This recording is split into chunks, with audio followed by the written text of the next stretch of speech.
Welcome back to another technical deep dive here in the debug zone. Today, we're tackling a big question and breaking it down with insights from other users. Hopefully, this clears up some misconceptions and helps you get the answer you need.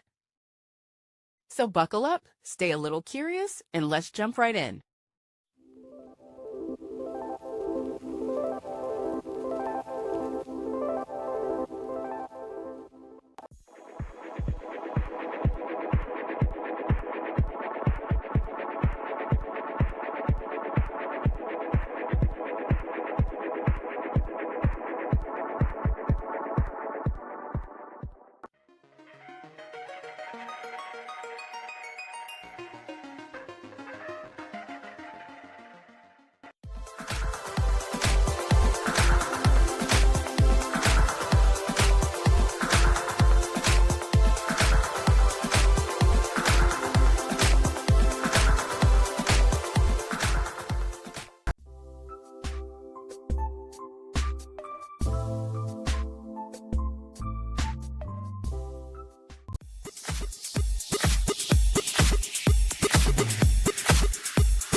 And that's a wrap.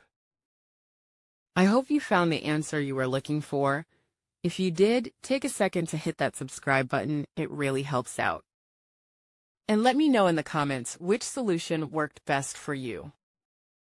See you next time in the debug zone.